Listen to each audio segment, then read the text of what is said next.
Hello! Hi అండి అందరికీ. నేను Ravinayak Sairam home care service Hyderabad. హైదరాబాద్‌తో పాటు ప్రస్తుతానికి తెలుగు రాష్ట్రాలు ఏపీ అండ్ తెలంగాణల మేల్ పేషెంట్ కేర్ టేకర్స్ డ్యూటీలున్నాయి మగవాళ్ళకి. మేము ఎవరింటికి పంపిస్తామో వాళ్ళ ఇంట్లోనే ఉండి చేసుకోవాల్సొస్తది.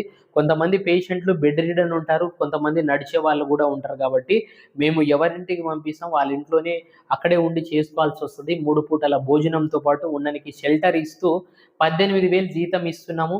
ఎవరైనా సరే మీరు ఇంట్రెస్టెడ్ ఉండి రాదలుచుకుంటే మాత్రం మా ఆఫీస్ నెంబర్‌కి కాల్ చేయండి. మా ఆఫీస్ టైమింగ్స్ వచ్చేసి పొద్దున 9 గంటల నుంచి సాయంత్రం 5 గంటల లోపే ఉంటుంది కాబట్టి, ఈ మధ్య సమయానికి మీరు కాల్ చేయండి. మా దగ్గర ఓన్లీ పొద్దున వెళ్లి సాయంత్రం వెళ్ళిపోయే డ్యూటీలయితే ఉండదు. ఓన్లీ 24/7 డ్యూటీలే ఉంటాయి కాబట్టి, ఇంట్రెస్టెడ్ ఉన్న వాళ్ళైతే మాత్రం మా ఆఫీస్ నెంబర్‌కి కాల్ చేయండి. మా ఆఫీస్ నెంబర్ వచ్చేసి 9908454607.